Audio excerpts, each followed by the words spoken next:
এই কি অবস্থা, সবাই কেমন আছেন? আজকে কথা বলবো হচ্ছে সোহম এবং ইদিকার এই যে বহুরূপ এই সিনেমাটার ট্রেলার দেখলাম এবং ট্রেলার আমার কাছে কেমন লাগলো সেটাই আজকে আপনাদের সাথে শেয়ার করব। প্রথমে আসি, এই সিনেমার ট্রেলার দুর্দান্ত হয়েছে, বাট একটা সমালোচনা করতে হবে, সেটা আমি লাস্টের দিকে করব। আশা করি পুরো ভিডিওটা সবাই দেখবেন। প্রথমে আসি ট্রেলারের যে ধরন এবং যেভাবে ট্রেলার ডিজাইন করা হয়েছে, এক কথায় বলতে গেলে এই ট্রেলারটা দেখার পরে আপনার মনের মধ্যে একটা কিউরিসিটি জাগবে যে ভাই কি হবে। এই টাইপের মানে এত সাসপেন্স থ্রিলার টাইপের সিনেমা বাংলার মানুষ আই থিঙ্ক বহু দিন ধরে আসলে মানে দেখে না। সেখান থেকে এই ধরনের সিনেমাগুলো না মানুষের মধ্যে একটা খুব একটা এনার্জেটিক একটা মানে কিউরিসিটি জন্ম দেয় যে কি হবে, কেন হলো।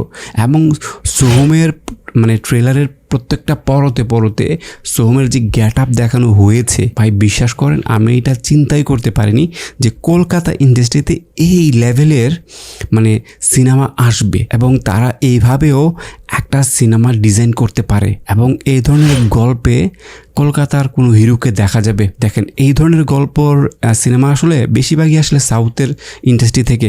সাউথ মানে তারা খুব ভালোভাবে এই থ্রিলার টাইপ গল্পগুলোকে প্রেজেন্ট করতে পারে। তো সেখান থেকে প্রথমবারের মতো আমার মনে হয় হ্যাঁ হয়তো থ্রিলার টাইপ সিনেমা এর আগেও হয়ে থাকবে কলকাতায়, বাট এইরকম মানে থ্রিলার এবং সাসপেন্স এইরকম সিনেমা আমার মনে হয় এবারই প্রথম হতে যাচ্ছে। দেখেন এক সোহমকে কয়টা চরিত্রে দেখা গেল এবং ইদিকার ক্যারেক্টারটা আই থিঙ্ক ট্রেলারে যা দেখানো হয়েছে মানে আউটস্ট্যান্ডিং এবং তার যে ক্যারেক্টার এটার মধ্যে একটা গভীরতা আছে, এইটা কিন্তু মানে ট্রেলারের মধ্যে স্পষ্ট। এবং দেখেন ট্রেলার নিয়ে এত কথা বলছি, যেই জিনিসটা আমার কাছে সবচেয়ে বেশি খারাপ লেগেছে সেইটার কথা বলি এবার, যেহেতু ফার্স্টে এটার কথা বলেছিলাম।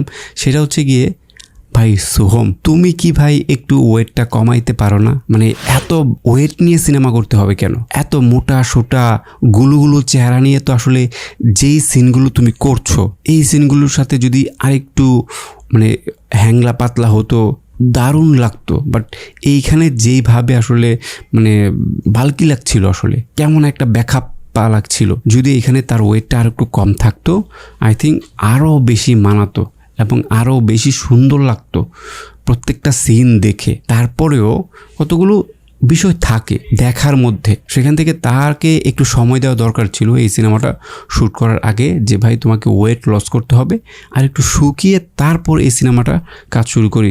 এবং সত্যিই কথা বিশ্বাস করেন সে যদি আরেকটু ওয়েটটা কমাতো তাকে চমৎকার লাগতো। বাট কেন বুঝলো না আমি জানি না, হয়তো ডিরেক্টর এই বিষয়টা হ্যান্ডেল করছে বা জানে অথবা প্রডিউসার হতে পারে। আর ইদিকার কথা বলি, ইদিকা এই যে রঘু ডাকাত সেইখানেও দারুণভাবে প্রেজেন্ট হলো।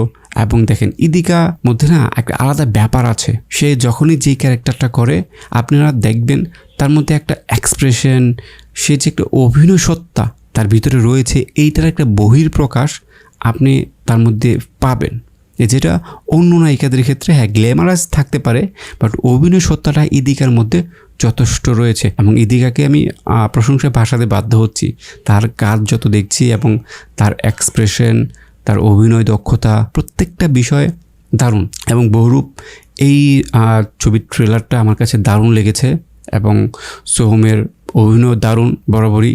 সেই প্রেম আমার ছবি থেকে তার সিনেমা দেখে আসছি এবং ভালোই লাগে আসলে। অ্যাকচুয়ালি সবার কাছে ভালো নাও লাগতে পারে। তো যাই হোক, এই ট্রেলারটা দেখলাম, কেমন লাগলো সেটা আপনাদের সাথে শেয়ার করলাম। আপনাদের কাছে কেমন লেগেছে অবশ্যই কমেন্টস করে জানাবেন। ধন্যবাদ সবাইকে ভিডিওটি দেখার জন্য।